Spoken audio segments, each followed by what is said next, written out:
America's past is littered with ambition and despair, a testament to the relentless human spirit that once clawed and carved its way across a vast, unforgiving landscape.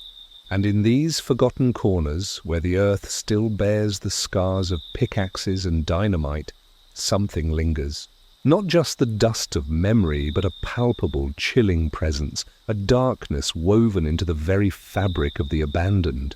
Tonight, we journey to one such place, a ghost town nestled deep in the unforgiving mountains of Nevada, a place where the echoes of a brutal past refuse to die. They call it Whispering Gulch, and its silence is anything but peaceful. Whispering Gulch isn't on most maps anymore. It's a forgotten stain on the high desert, reachable only by a treacherous, overgrown track that winds through rusted skeletal remains of ancient machinery. In its heyday, the late 1800s, it was a boomtown, a fever dream born of silver. Thousands flocked here, desperate men and women, all chasing the glint of fortune hidden beneath the earth. Life was hard, brutal and cheap. The gulch carved out of the rock seemed to hum with the energy of greed, the clatter of machinery, the shouts of men, the distant rumble of blasting charges. But then, as quickly as it rose, Whispering Gulch died. Not by slow decline, but by a sudden, devastating tragedy that ripped through its heart, leaving behind only shadows and whispers. It was 1898, a subterranean tremor, a common occurrence in these seismically active mountains, triggered a massive cave-in deep within the main lode, the Queen's Vein. Over 80 miners were trapped, entombed alive. Rescue efforts were desperate, but ultimately futile. The mountain had claimed its own. What followed was a mass exodus. Families abandoned homes, businesses shuttered overnight. The silver rush turned into a flight from fear. But according to the few who stayed, and the more daring who have visited since, something else happened after the disaster. Something unnatural. The town was abandoned, yes, but it was never truly empty. The stories began almost immediately. Miners who had survived the collapse, or those who arrived after to salvage what they could, spoke of a strange phenomenon. A persistent metallic tang in the air, like iron and ozone, especially around the mine entrances. They reported hearing the faint, rhythmic clang of picks hitting rock, the creak of timber supports, and the distant, mournful cries of men from deep within the sealed shafts. Sounds that were impossible, for the mines had been fully collapsed, sealed off forever. It was as if the mountain, or something within it, was replaying the final, agonizing moments of the trapped men, an eternal echo of their torment. Generations passed. Whispering Gulch became a relic, a morbid attraction for a select few daredevils and curiosity seekers. In the late 1970s, a group of urban explorers, amateur historians with a penchant for the forgotten, ventured into the gulch. They spent a week documenting the decay, photographing the collapsing shacks and the rusted-out saloon. On their final night, camped near the entrance of the largest mine, they heard it. Not just a faint whisper, but a cacophony of sound. Muffled shouts, the distinct rumble of a cart on tracks, and then a series of piercing, desperate screams. It came from beneath them, vibrating through the very ground. They fled in terror, leaving their equipment behind, never to return. One of them, a man named Robert, developed a severe, debilitating form of claustrophobia and paranoia, convinced that the faces in the dark were still watching him. He claimed to sometimes taste copper in his mouth, an acrid, metallic flavor that would appear without warning. The silver sickness became a term whispered among those who dared to visit. It wasn't a physical ailment, at least not at first. It was a psychological unraveling, a slow descent into madness marked by recurring nightmares of being buried alive, phantom sensations of dirt pressing in, and a profound, unshakable feeling of being perpetually watched by unseen eyes. Some, like Robert, reported the copper taste, others a persistent ringing in their ears that mimicked the distant thrum of machinery. It was as if the torment of the miners had somehow seeped into the ground, a contagion of despair waiting to infect the living. In 2005, a small documentary film crew attempted to spend 48 hours in Whispering Gulch, hoping to capture its eerie atmosphere. They set up cameras throughout the abandoned town, particularly focusing on the old saloon and the entrances to the mines. The footage they captured was deeply disturbing. While no clear apparitions were ever seen, their microphones picked up inexplicable audio, disembodied whispers, too faint to discern words, but undeniably human, seemed to follow their every move. Doors that were firmly secured would be found ajar. Tools left on tables would be relocated. And then there was the heat. One of the crew members, a sound engineer named Chloe, recorded a segment where the temperature in the saloon, a building with no active heat source, suddenly dropped by almost 20 degrees Fahrenheit in a matter of seconds. The chilling cold was accompanied by a powerful feeling of sorrow and rage, so intense it brought Chloe to her knees, weeping uncontrollably. But the most compelling and terrifying evidence came from their thermal imaging camera pointed at the sealed mine shaft. For several hours in the dead of night, the camera registered significant heat signatures deep within the collapsed tunnel, signatures that pulsed and moved as if dozens of bodies were huddled together, emitting a faint warmth. When dawn broke, the heat signatures vanished. The crew, thoroughly spooked, packed up and left, abandoning their project. Chloe, haunted by the inexplicable cold and the crushing despair she felt in the saloon, later sought therapy, convinced she had touched something ancient and malevolent, something that fed on the echoes of human suffering. Could it be the trapped miners, their spirits unable to find rest, forever bound to the place of their agonizing death? Or is it something older, something predating the Silver Rush, a malevolent entity that the greed of man unwittingly awakened? Local Paiute legends speak of mountain spirits, earth-eaters that demand sacrifice for the treasures beneath the ground, and of places where the veil between worlds is thin, where the hungry earth draws down the unwary. Perhaps the silver was not a gift but a lure. Perhaps the price of prosperity was not just the labor of men, but their very souls, forever fueling a darkness in the gulch. And Whispering Gulch stands as a stark monument to what lies beyond our comprehension. Its crumbling buildings, its gaping mine shafts, and its oppressive silence are not merely remnants of a bygone era. They are a gateway, a chilling reminder that some places refuse to let go of their dead, and sometimes the dead refuse to let go of us. The metallic tang in the air, the distant whispers, the chilling cold, they are the gulch's enduring invitation, beckoning those brave or foolish enough to enter, to become part of its eternal silver sickness. But heed the warning, for those who stay too long, the gulch may just claim its next victim, drawing them into the dark, echoing depths where silence reigns and the terror of the past is forever alive. We often take for granted the solidity of our world, the unwavering laws of physics, the predictable rhythm of day and night.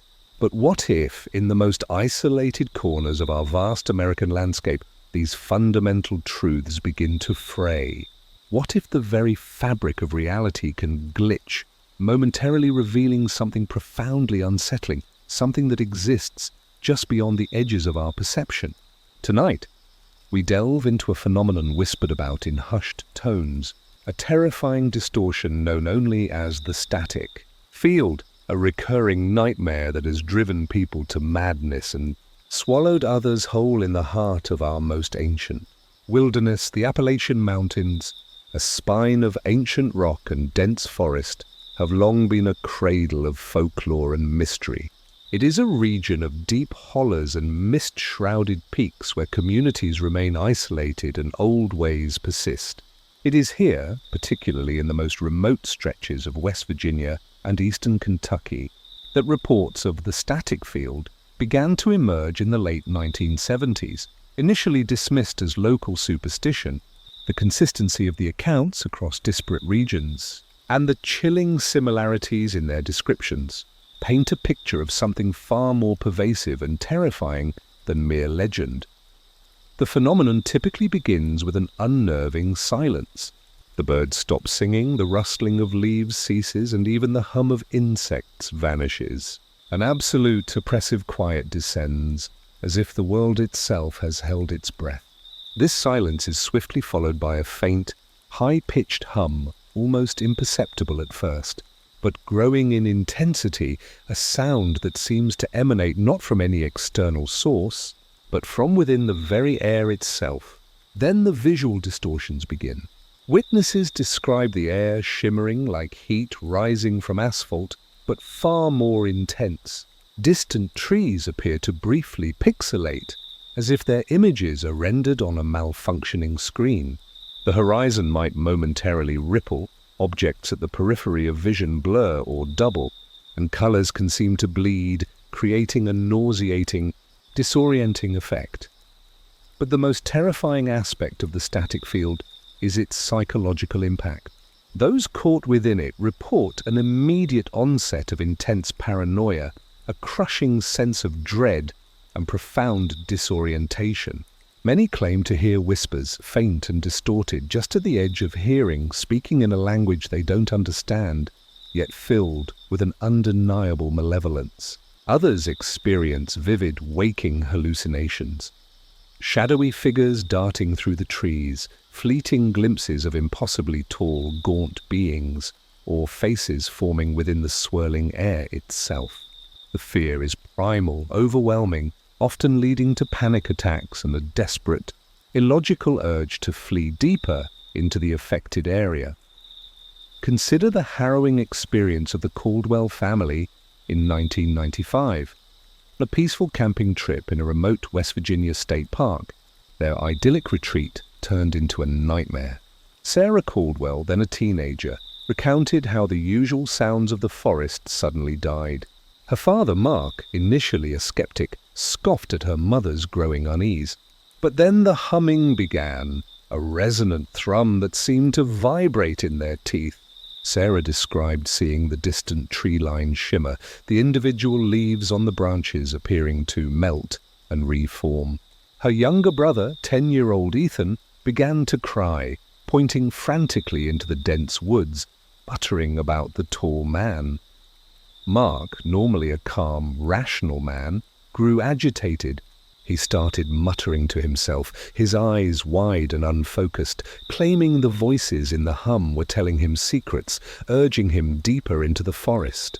He became aggressive when his wife tried to restrain him, his strength seemingly enhanced by an unseen force. He broke free, running headlong into the distorted, shimmering woods, calling out to the tall man. Despite extensive search and rescue operations, Mark Caldwell was never seen again. His wife and children, traumatized, later moved out of state, forever haunted by the memory of the static and the chilling transformation of their father.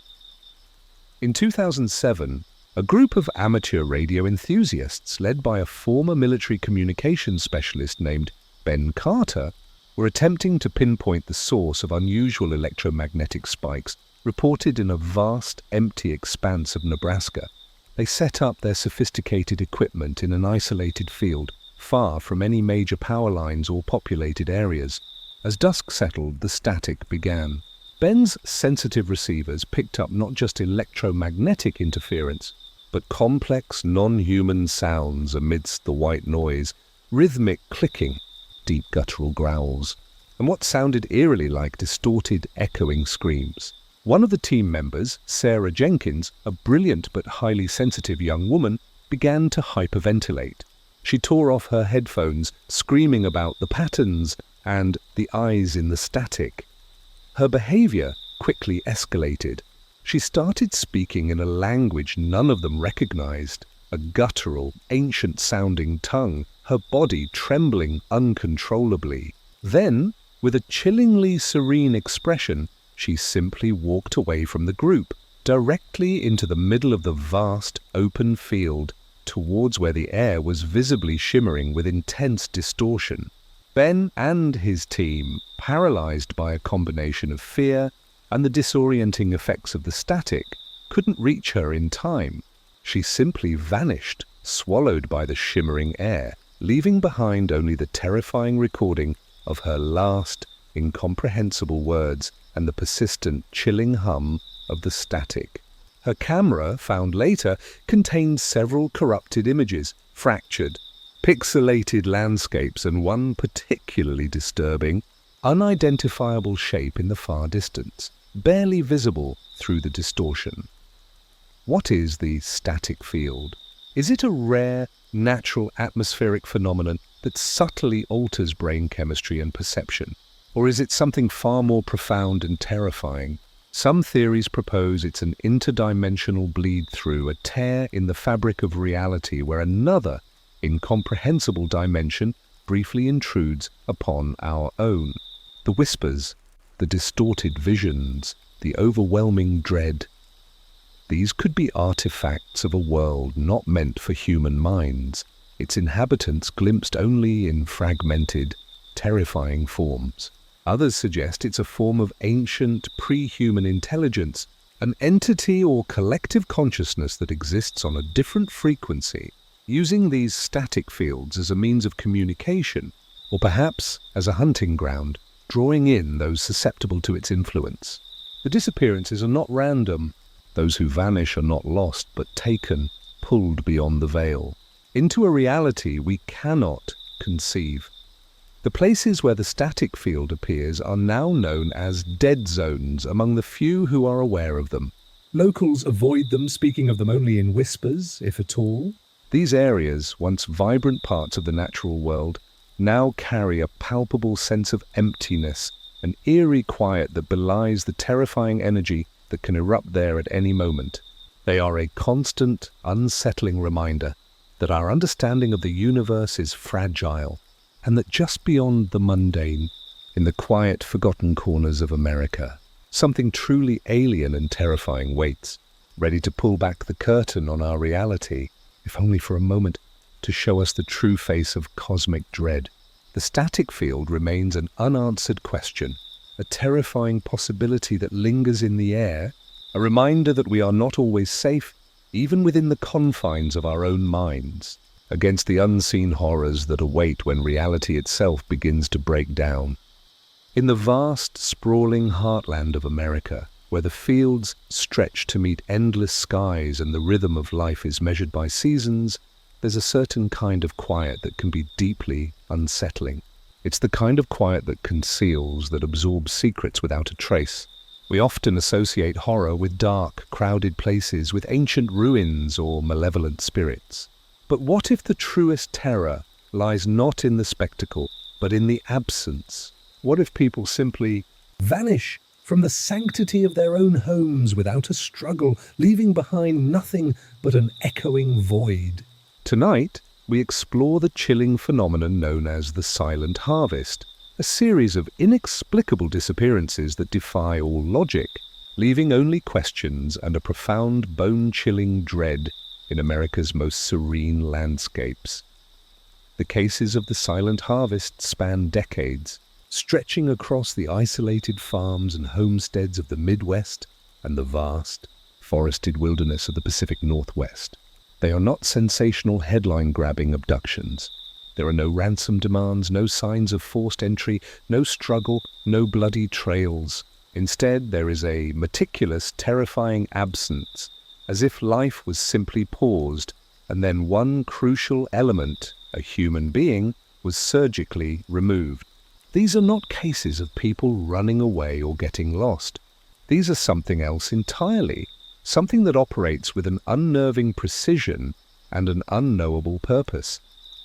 The commonalities across these cases are what make them truly unsettling. Victims are often found missing from their homes or properties in rural, isolated areas. Their cars are still in the driveway, their doors are unlocked, and often a meal is half-eaten on the table or a book is left open on a chair. Personal belongings, wallets, keys, phones are invariably left behind. It's as if they walked out the door for a moment and simply never returned. Yet every indicator suggests they had no intention of leaving. Animals, if present, are usually unharmed, though sometimes reported to be agitated or unusually silent.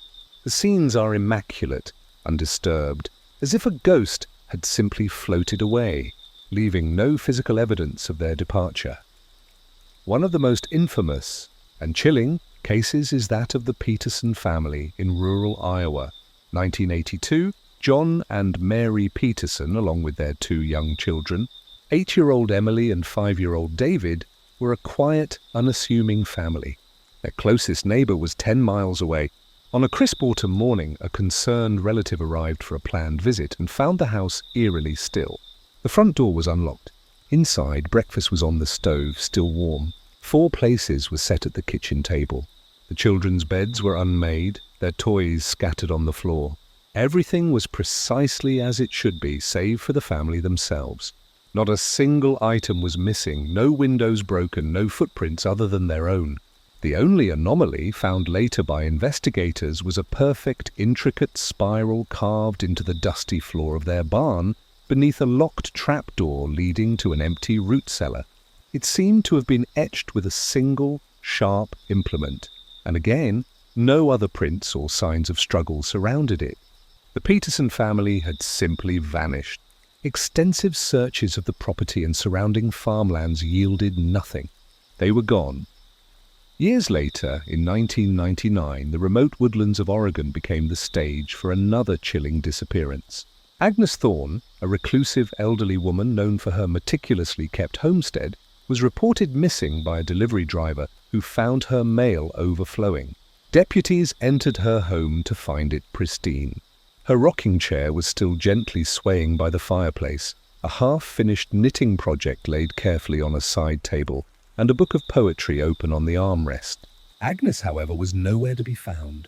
The eerie silence of the house was profound. What truly baffled investigators was the small, smooth, unnaturally cold stone found on her pillow.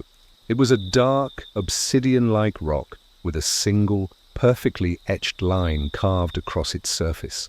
No one could identify its origin or purpose. Her cat, a usually vocal Siamese, was found huddled in a closet, utterly silent and shaking. Like the Petersons, Agnes Thorne had simply ceased to be, leaving behind only an unyielding mystery and an unsettling artifact. The theories behind the silent harvest are as disturbing as the disappearances themselves. Some investigators, in unguarded moments, have whispered of highly organized, undetectable cults operating in these isolated regions, though no such group has ever been identified or linked to the cases. Others consider the possibility of alien abductions, but these cases lack the usual UFO sighting component. It's too quiet, too intimate, too devoid of the dramatic. The harvest aspect of the name comes from a more ancient, folkloric interpretation. Could these be the work of something preternatural, an ecological entity tied to the land itself, that periodically collects human beings much like a farmer gathers crops? Perhaps a modern manifestation of old European fey legends taking root in the vast, untamed American landscape, its motivations utterly beyond human comprehension. Or, most chillingly, is it a selective predator that doesn't hunt for sustenance, but for something else entirely? Consciousness, fear, or a specific kind of human essence, operating with a subtlety that defies our every attempt to track or understand it? The enduring horror of the silent harvest lies in its quiet brutality. It's the terror of the mundane, the thought that from the safety and solitude of your own home, you can simply vanish without a scream, without a fight, leaving no trace but a haunting emptiness. It suggests a force so powerful, so subtle, that it bypasses all our defenses, our alarms, our watchful eyes. It tells us that even in the most peaceful, remote corners of America, where the only sound should be the wind through the fields, there exists a darkness that operates with chilling precision and an unknowable, utterly alien purpose. These cases remain open, cold, and profoundly unsettling, forever enshrined in the annals of America's unexplained.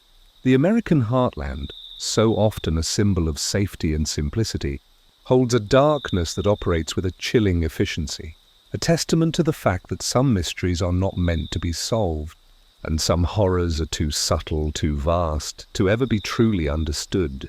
And somewhere out there, among the quiet farms and endless fields, the silent harvest continues, a terrifying reminder of all that remains truly unknown, and of the profound void left behind when a life simply disappears.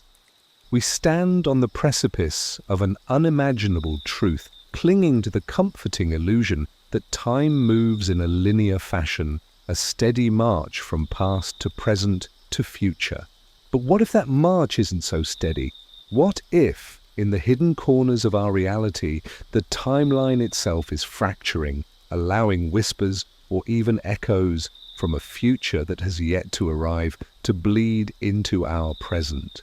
Tonight, we delve into a phenomenon so profound, so terrifying, that it threatens to unravel not just our minds, but the very fabric of our existence, the Chrononaut's Curse. A series of chilling encounters that suggest some parts of America are not just haunted by the past, but by a future too dark to comprehend. The stories began subtly, almost dismissively. In the late 1990s, isolated incidents of individuals experiencing profound temporal disorientation, accompanied by unsettling visions or auditory hallucinations of events that later came to pass. These were often attributed to stress, mental illness, or elaborate hoaxes. But as the frequency increased and the details grew eerily consistent, a more sinister pattern began to emerge, particularly in a series of seemingly unrelated locations across the Midwest. The first widely documented case, though initially dismissed, involved a young man named Michael Thorne in Ohio in 2001. Michael was an aspiring musician, living a quiet life. One evening, while working on a new song in his home studio, he experienced a sudden, debilitating headache. The room seemed to twist, and a blinding flash of light filled his vision. When it subsided, the familiar surroundings of his studio were subtly wrong. The posters on his wall were warped, his instruments appeared ancient and corroded, and a fine layer of dust coated everything. But what truly terrified him was the sound, a faint, distant cacophony of sirens, screams, and an unfamiliar metallic scraping noise. He felt an intense, irrational urge to flee, convinced his world was ending. The sensation lasted only a few seconds, then vanished as abruptly as it arrived. Shaken, Michael tried to rationalize it as a momentary seizure or a vivid hallucination. However, the flashes, as he called them, became more frequent. They were always accompanied by the same headache, the same distorted reality, and the same terrifying soundscape. But with each flash, the duration increased, and the visions grew clearer. He began to see specific images, a towering skeletal structure against a smoke-choked sky, figures in strange, tattered clothing scavenging through rubble, and a pervasive, chilling sense of desolation. He started keeping a journal, meticulously documenting each event. In one entry dated October 14, 2003, he described seeing a news report on a distorted TV screen within one of his flashes, detailing a massive, unprecedented power grid collapse across the entire eastern seaboard, plunging millions into darkness. 2 weeks later, on October 29, 2003, the real Northeast blackout of 2003 occurred, a catastrophic event that mirrored his terrifying vision with unnerving accuracy. Michael Thorne disappeared shortly after this. His journal left open on his desk, his final entry a frantic, scrawled warning about the coming darkness and the sound that heralds the end. The phenomenon escalated in the years that followed. People, seemingly chosen at random, would experience these temporal displacements. They weren't seeing the past. They were glimpsing fragments of a future, a disturbing and often apocalyptic future that seemed to be slowly, inexorably approaching. One of the most terrifying aspects was the future sickness that many survivors reported, a gradual wasting away, a profound sense of despair, and a chilling apathy towards their current lives, as if they knew their efforts were ultimately futile against the inevitable. In 2010, A series of strange incidents occurred at a remote research facility in New Mexico, ostensibly a meteorological station. Dr. Evelyn Reed, a brilliant but isolated atmospheric physicist, began reporting highly anomalous readings, spikes in gravitational waves, localized magnetic field reversals, and bursts of what she ambiguously termed echo energy from specific coordinates. Her colleagues initially dismissed her as overworked, but then she started sending frantic emails, speaking of fractures in the ether and voices from beyond the veil of time. Her last communication, a garbled audio message, spoke of seeing her own death, a violent, agonizing end amidst a landscape of fire and ruin. She ended the message with a chillingly calm statement. "It's not just a future, it's the future, and it's calling me home." When a team was sent to check on her, they found the facility abandoned, Dr. Reed gone without a trace. Her research computers were wiped clean, but a single cryptic symbol was carved into her desktop, a broken clock face, its hands frozen at midnight. What is happening? Is it a natural, albeit terrifying, consequence of some unknown cosmic event? Or is it something more sinister, a deliberate intrusion from an advanced and possibly malevolent intelligence from our own future? Some theories propose that humanity, at some distant point, achieves rudimentary time travel, only to inadvertently create paradoxes and temporal ruptures that echo backward, destabilizing the present. Perhaps these chrononauts are not benevolent visitors, but accidental harbingers of doom, their very existence a disease upon the timeline. Or, most chillingly, is this future a fixed point, an inescapable destiny that the universe is now, through these subtle temporal bleed-throughs, preparing us for? The echo energy Dr. Reed spoke of, could it be the residual psychic or temporal energy of a catastrophic future event, seeping into our reality, slowly infecting the minds of those sensitive enough to perceive it? The chrononaut's curse is not a monster that hunts in the dark. It is the darkness itself, a pervasive, insidious dread that crawls into our present from an unbearable tomorrow. It is the horror of knowing, the torment of glimpsing a fate you cannot prevent, a future where humanity might be irrevocably broken. The places where these temporal anomalies occur are not visibly scarred, but carry an oppressive weight, an unseen burden of what is to come. They are pockets where the future breathes, silently observing our fragile present, patiently waiting for the moment when its shadow finally consumes us all. America, with its relentless march forward, finds itself unwittingly entangled in a temporal nightmare. The chilling certainty that some unseen hand is pulling back the curtain on our tomorrow, revealing a landscape of devastation and despair, leaves us with a profound existential dread.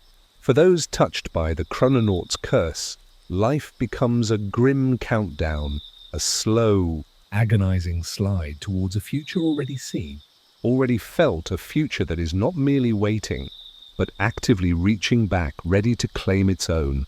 And with each passing day, the echoes grow louder, the flashes more frequent, a terrifying testament to a reality that is slowly, inexorably beginning to break.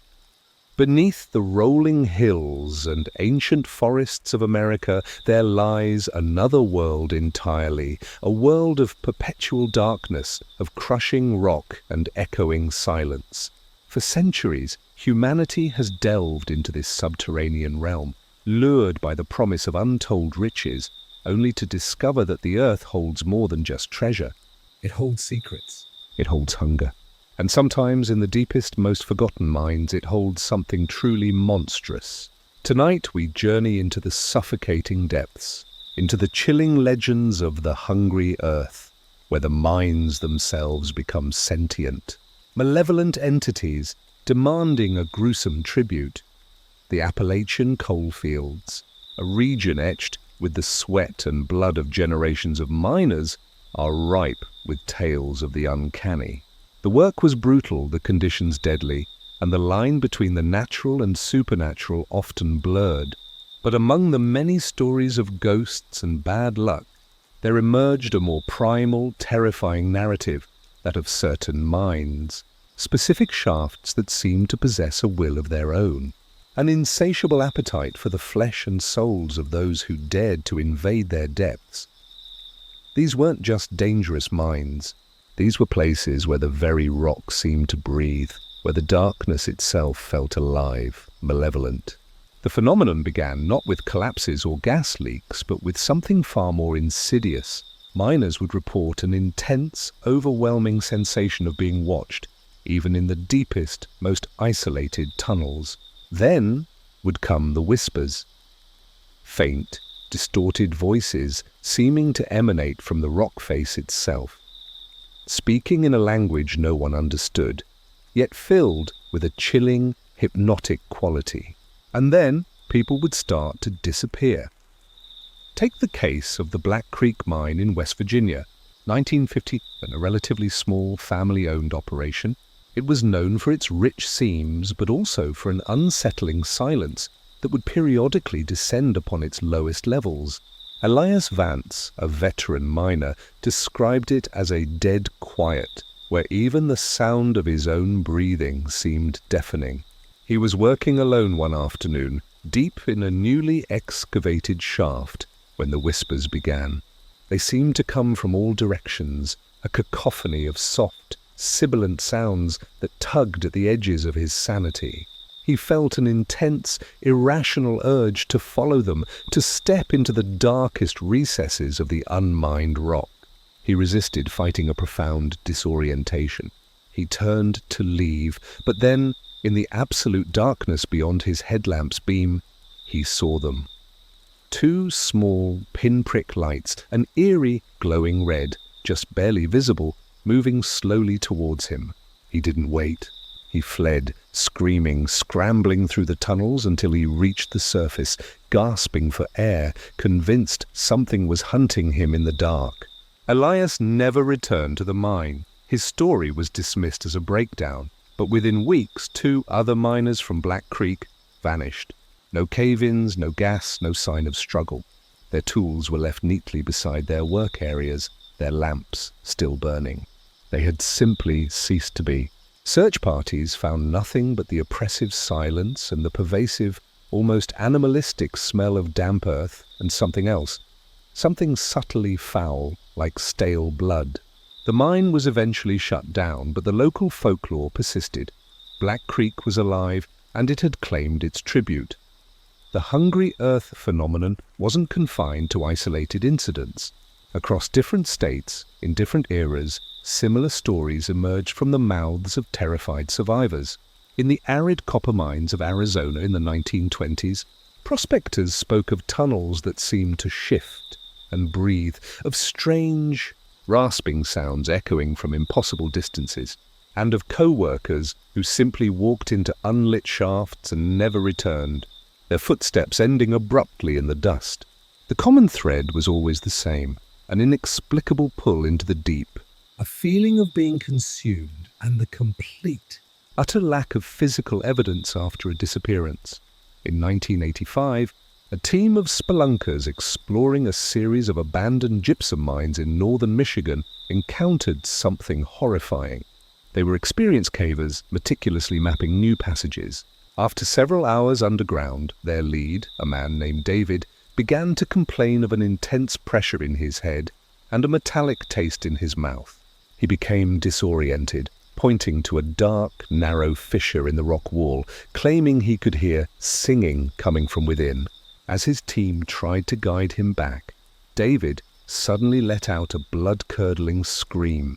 His flashlight clattered to the ground, and he was violently pulled into the narrow fissure, his body thrashing against the rock before vanishing completely. His terrified companions, still reeling from the shock, could only stare at the empty opening. The only thing left behind was a deep, fresh gouge mark in the solid rock, as if something with immense strength had dragged him in. They reported the incident, But authorities, finding no physical evidence of an animal or human struggle, concluded David had likely suffered a fall into an unseen crevice. But his team knew better. They had heard the scream, seen the impossible pull, and felt the chilling, immense hunger emanating from the earth itself. What is this hungry earth? Is it a literal, sentient, geological entity, a primal force awakened by the constant intrusion of human beings? Or are these minds a gateway, a breach into another dimension, a domain of unseen subterranean entities that prey on the living? Indigenous legends across America speak of crawler beings, of spirits of the underworld, and of ancient, forgotten gods that dwell in the deep places, demanding sacrifice from those who disturb their slumber. Perhaps the miners are not just unlucky, but are being systematically harvested by something beyond our comprehension, something that uses the very earth as its maw. The whispers are its lures, the red lights its eyes, and the impossible pull its method of consumption. The horror of the hungry earth is not just about being lost in the dark. It's about being knowingly, deliberately taken by an ancient, intelligent force that uses the very ground beneath our feet as its hunting ground. It is the terror of realizing that the earth, which we strive to master and exploit, can turn on us, revealing a profound and terrifying agency. The abandoned mines of America, their dark mouths yawning open into the earth, stand as chilling monuments to this unspoken truth. They are not merely holes in the ground.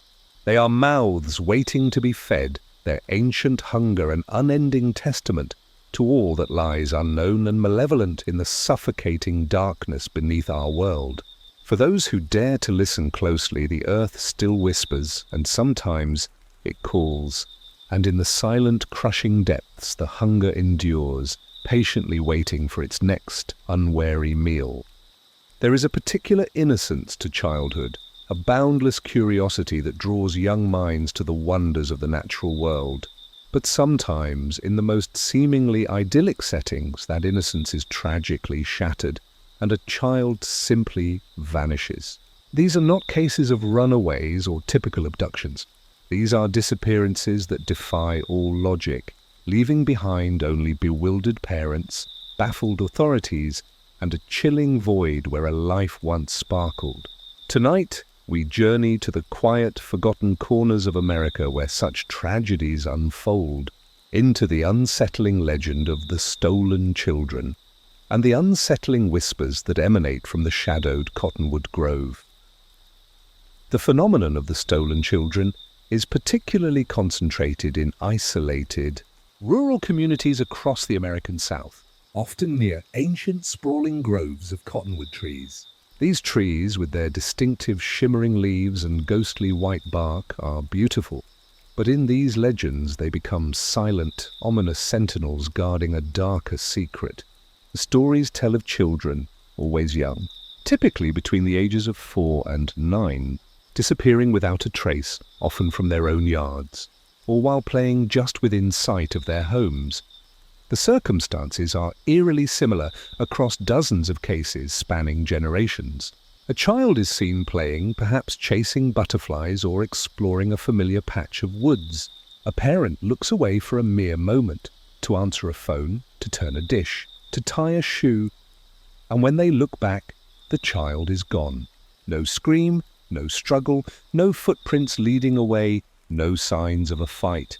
Just an empty space where a vibrant young life had been moments before. The initial assumption is always that the child has wandered off, but extensive searches, often involving hundreds of volunteers and trained professionals, yield absolutely nothing. It's as if the child was simply plucked from existence, leaving no physical evidence of their departure. One of the most heart-wrenching cases is that of 5-year-old Lily Mae Jenkins. From a small farming community in Louisiana, 1978, Lily was playing with her dog Rusty in the backyard, which bordered a dense grove of ancient cottonwood trees. Her mother, Martha, was inside, baking a pie, periodically checking on her daughter through the kitchen window. At one point, Martha turned to grab more flour. When she looked back, Rusty was barking frantically at the edge of the cottonwood grove, scratching at the ground. But Lily was gone. Martha rushed outside, calling Lily's name, her heart pounding. There was no sign of her. Rusty continued to bark, distressed, but would not enter the grove. He paced back and forth, whimpering. Search parties scoured the grove for weeks, but found nothing. No lost shoe, no discarded toy, not even a single strand of Lily's bright red hair. It was as if she had been absorbed by the very air. Rusty, the family dog, never recovered. He would often stand at the edge of the grove, staring into the shadows, letting out soft, mournful whimpers, as if still waiting for Lily to emerge. Another chilling account comes from a family in Mississippi. 1993, 8-year-old Thomas Miller was playing hide-and-seek with his older sister in the sprawling grounds of their ancestral home, which included a neglected, overgrown cottonwood thicket. Thomas chose the thicket as his hiding spot, laughing as he ducked into the shadows. His sister counted to 50, then began her search. She called his name, walked through the thicket, but found no sign of him. Growing concerned, she alerted her parents. Hours turned into days. Search teams using dogs and thermal imaging found nothing. The only anomaly was a single, tiny, intricately woven bird's nest found hanging from a branch deep within the thicket. A nest made not of twigs and leaves, but of human hair. Predominantly blonde and red, a mix that matched Thomas's and, disturbingly, Lily Mae Jenkins' hair. The nest was cold to the touch and emanated a faint, sweet, cloying odor that caused immediate nausea in anyone who came close. The nest was carefully collected as evidence, but no scientific explanation for its composition or odor was ever found. Thomas Miller, like Lily Mae, was never seen again. The folklore surrounding the stolen children is ancient and deeply unsettling. Local legends speak of cottonwood spirits or whisper folk, entities that are drawn to the innocence and joy of young children. These beings are said to reside within the oldest groves, luring children away with invisible hands, sometimes mimicking familiar voices or displaying fleeting, beautiful lights deep within the trees. Their motive is never clear. Some say they crave company, others that they simply harvest human joy, or perhaps even a more sinister, unexplained essence. The cottonwood trees themselves are seen as gateways, their rustling leaves the whispers of these entities, beckoning the unwary. What is it about these specific groves, these ancient trees that allow such horrors to occur? Is it a localized paranormal phenomenon, a nexus of supernatural activity that preys on the most vulnerable? Or are these whisper folk a form of undiscovered cryptid, beings capable of manipulating human perception and moving through our world with undetectable stealth? The consistent lack of struggle, the pristine scenes, and the often agitated behavior of animals, who seem to sense an unseen presence but are powerless to stop it, lend credence to something far beyond human abduction. It's an intelligent, precise, and utterly silent method of snatching away lives, leaving behind only an unbearable emptiness. The horror of the stolen children is a primal one, a parent's worst nightmare brought to terrifying life in the most mundane of settings. It's the terror of realizing that even within the supposed safety of one's own home or yard, an unseen threat can operate with impunity, taking what it desires and leaving no trace. These quiet, rural communities across America bear a heavy burden, forever looking at their ancient cottonwood groves with a mix of awe and profound dread. For in those rustling leaves, in those deep shadows, the whispers persist, a chilling lullaby to the children who played too close and were simply taken. And the empty spaces they leave behind serve as a haunting testament to all that remains truly unknown, a silent, terrifying reminder that sometimes children don't just get lost, they are simply and utterly stolen.